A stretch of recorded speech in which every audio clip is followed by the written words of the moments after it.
Yo, it's Dom. Today we're gonna be showing you how to do a bunch of moves. First one is spear, which is a spear jab. It's here. It's from under. You can either go straight under, or you can dip off to the side. Just make sure that you protect your face well enough. Next we got spear jab to drop step 2, which is called spear 2. So spear jab here, or spear jab here, and then drop step 2. A drop step is when you, instead of just throwing the 2 like you normally would, you throw it when you're letting it go. You pick your foot up off the ground and you make sure that your foot lands before, or actually your fist lands before your foot. So you're here, right? You're falling into the shot. Puts a lot more power on it. So it looks like this.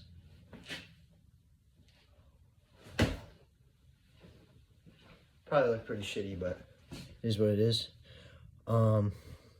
Wrap. So wrap is rolling in with the liver shot. I don't really know this call. I just have a description off of it, but what I would imagine is you throw it after a combo. So what I'm imagining is like a 2, and then rolling in for the liver shot. But you can just roll in for the liver shot as well. Let me see. Slide. What I imagine slide is you just getting out of the way for fighting, and you come towards me and I need to get away, you just slide. Then we have slide back, which is just slide back.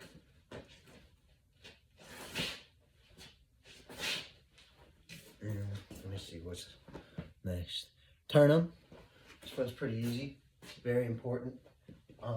When you're fighting somebody and they're coming on pretty strong, you can use your hand to turn them.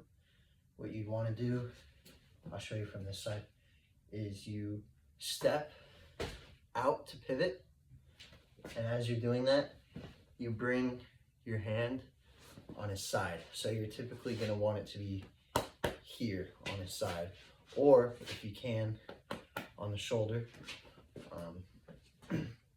Step, turn, and when you turn them, you want to physically push them. So you can do it off of a jab. That's what I like to do. Jab, turn. It's really good for defense, for using your footwork to get away. Cuban footwork. Cuban footwork is a lot from the middle. You can practice it in your neutral stance. What I like to do is just flow from the knees. Try to just get unique angles in order to move away from danger and just be elusive. Here's some examples.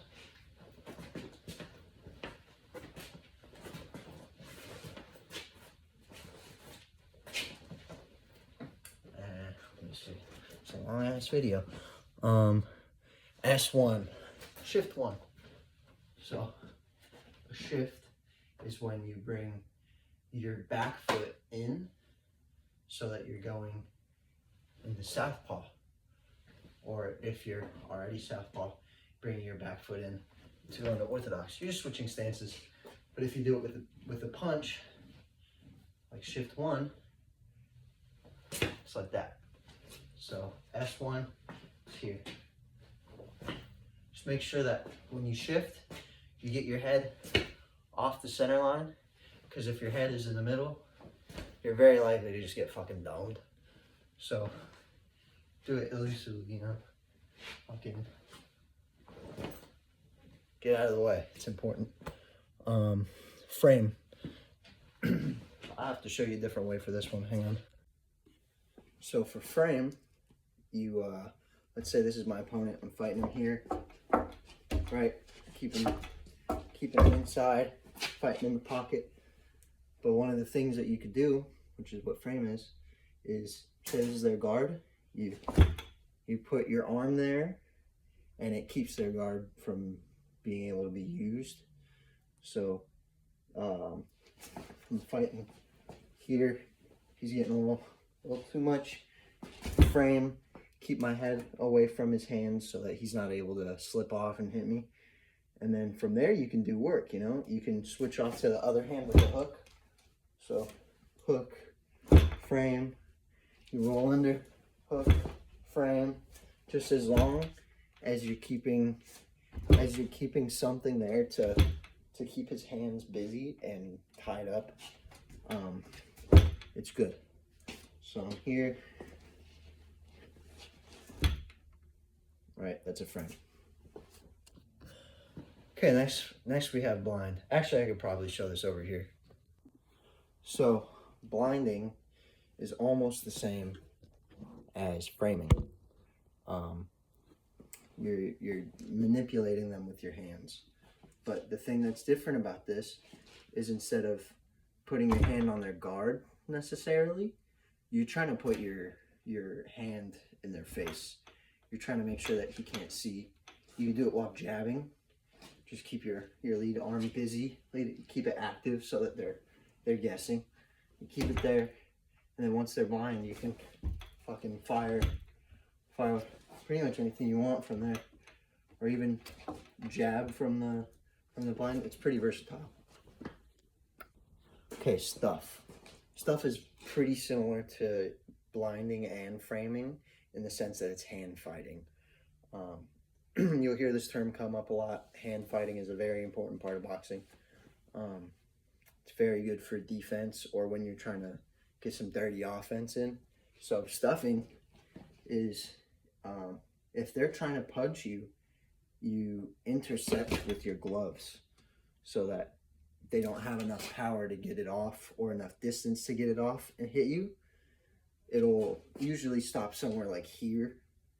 So if my opponent's punching me, I can move in to intercept his punch, keep my head off to the side so that I don't get fucked up.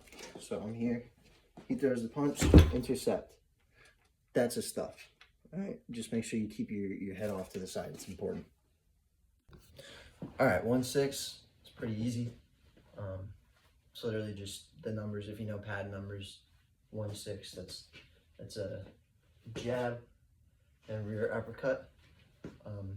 I used to use this one a good amount.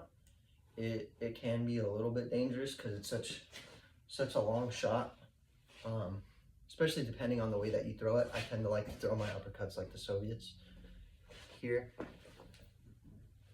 So long uppercuts, hitting with the kind of the top of my knuckles instead of like that, which is usually how Mexicans do it, or even other fighters do it, but I like my uppercuts here. Let me see. All right, we're moving now. Cyclone, fucking reverse cross guard. Here you're blocking. You can do it like this. I feel a little vulnerable like that. But the cyclone punch is when usually I like to set it up with a jab off the reverse cross guard. So a jab from there would look like this, or like this.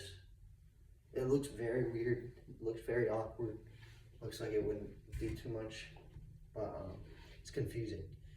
If I fought you here and was just throwing shots like that, it's weird. You're not gonna know what to do really. And because it's such a good guard, it's not likely that your offense is gonna really be able to do much about it. So, but the cyclone is you're jabbing, and then once he's comfortable and he knows the jab is coming, when he goes to block for the next jab, it's actually not a jab. You're raking down his guard and stepping through with an overhand. So all together it'll look like this.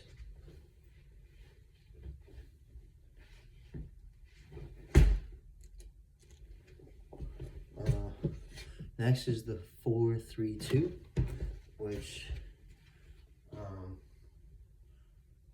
4-3-2. Yeah, sorry, I'm fucking dumb. Been a little while. 4-3-2. It's just a right hook, left hook, 2. I like to throw my hooks a little different. A lot of people like to throw them here. Most of the time when I'm throwing a hook, I'm not throwing it like that. I'm throwing it like this, so the top of my knuckles connect, like the Soviets, especially the long front ones. So when I would do it, be here, 4-3-2. It's a lot longer from the side. The difference between regular ones, 4-3-2, and 4-3-2. Yeah, it's not as compact, and it looks a little loose and easy to counter. But if you know how to do it right, it hurts a lot more to get hit like that. Because with regular hooks, you're getting hit with the whole flat part of the knuckle. With those hooks, you're getting hit with just that smaller surface area. It has more power when it connects.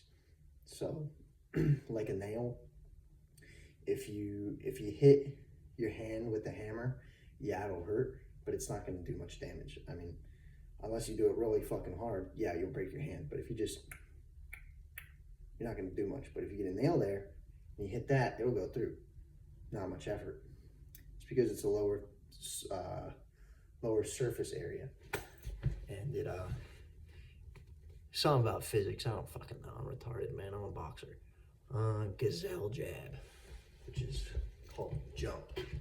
So gazelle jab would be from low. It's almost like a spear. Slow, you're here, get ready, and then you jump forward with the jab, right? So with the feet, it'll look like this, right? But you gotta get low for it.